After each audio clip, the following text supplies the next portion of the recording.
हमारे भाई पूर्व मंत्री जगदीश यादव जी, हमारे भाई पूर्व मंत्री राव यादव जी, हमारी बहन पूर्व सीपीएस अनिता यादव जी, और समय बचाते हुए हमारे भाई रामपत कोशिया जी, शिवाजी भाई जी, ओम प्रकाश धावड़ा जी, मनोज कोशिया जी, हमारे सभी सम्मानित मंच, आज जवान सिंह जी, हमारा सभी सम्मानित मंच, आज गांव नेहरूगढ़ में पहुंचने पर इतनी गर्मी में भी आपने इतनी जो मान सम्मान किया और इतनी आप आज यहाँ पे रहे, मैं अपने गांव, मेरे सबसे प्रिय गांव नेहरूगढ़ में मैं आप सबका बहुत बहुत धन्यवाद। ये मेरा प्रिय गांव है। बचपन से, छोटे से मेरे को इस गांव में आने जाने का अवसर मिला। पहले जब हुड्डा साहब चुनाव लड़ते थे तब अवसर मिला, उसके बाद मैंने जब चुनाव लड़े तब अवसर मिला। और अपने गांव का हमारा 3 पीढ़ी का संबंध है, क्योंकि मेरे स्वर्गीय दादाजी ने भी जब चुनाव लड़े लोकसभा के 52 में 57 में, तब भी आपने आशीर्वाद दिया, हुड्डा साहब को आशीर्वाद दिया, मुझे भी आपका आशीर्वाद मिला। ये 3 पीढ़ी के संबंध एक दिन में नहीं बनते, और ये मैं समझता हूँ नेहरूगढ़ गांव का इतना आशीर्वाद हमारे परिवार पे रहा है कि भाई जीवन की अंतिम सांस तक कोई नेहरूगढ़ गांव का मेरे पास कभी कोई आएगा तो मैं हमेशा हाजिर रहूँगा आपके लिए। मैं कह सकता हूँ जब भी चुनाव होता है तो आप 2 प्रत्याशी को जब तोलने का काम करते हैं तो काम और आचरण, ये 2 कसौटी हैं जिन पे आप तोल सकते हैं। जब आपने मुझे पहले यहाँ से अवसर दिया था तो अपने गांव के लिए और इस इलाके के लिए, इसको आगे लेके जाने के लिए जो मैंने काम किए थे वो भी आपको याद होंगे, और मेरा आचरण भी बचपन से लेकर आज तक आपके बीच में है। चाहे सत्ता में रहे या विपक्ष में, मैं आपके बीच में हमेशा आता रहा। और आपने मौजूदा प्रत्याशी भी देखे होंगे, डॉक्टर अरविंद जी, उनको आपने जिताया, लेकिन 5 साल तक वो धन्यवादी दौरे करने के लिए भी नहीं गए किसी गांव में, और धन्यवाद दौरा ही नहीं किया तो उन्होंने फिर आगे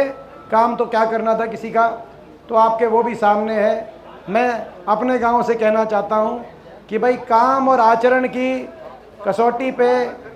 अगर इंसानियत के तराजू पे तोल के आपका बेटा खरा उतरता है तो आप मुझे आशीर्वाद देना। मैं गांव से ये कहना है, और मैं विश्वास दिलाता हूं अपने गांव और अपने इलाके को आगे लेके जाने के लिए हम हर संभव प्रयास करेंगे। आपने देखा आज प्रदेश ने बदलाव की तरफ कदम बढ़ा लिए हैं। बीजेपी से इतनी नाराज़गी हो गई पूरे हरियाणा प्रदेश की जनता को। पहले इनको अपना मुख्यमंत्री बदलना पड़ा बीजेपी को, लेकिन मुख्यमंत्री और फिर उप मुख्यमंत्री बदलना पड़ा, गठबंधन बदलना पड़ा,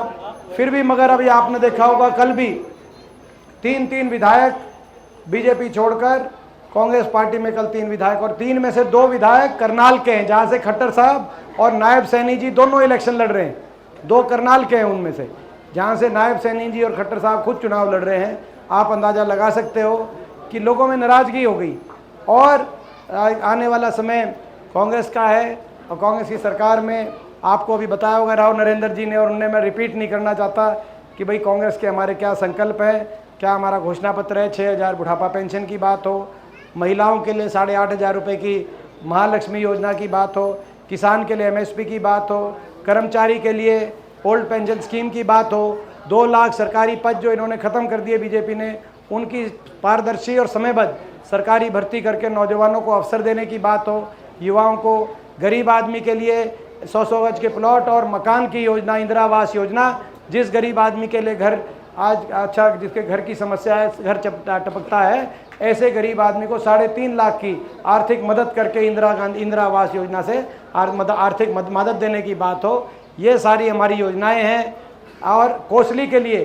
इस बार हमारा संकल्प है कि कोसली विधानसभा क्षेत्र में एक औद्योगिक क्षेत्र, IMT मानेसर की तर्ज पे एक औद्योगिक क्षेत्र की स्थापना कराने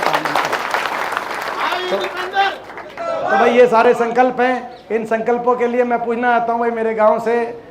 भाई मैं कहते हैं पूरे अपने कामड़ी गांव से पूछना चाहता हूँ कि भाई इस बार अपने बेटे को भाई पूरा आशीर्वाद दोगे तो एक बार हाथ खड़ा करके बताओ भाई पूरा आशीर्वाद दो। मैं इन्हीं शब्दों के साथ बहुत बहुत गांव का धन्यवाद करता हूँ, बहुत बहुत।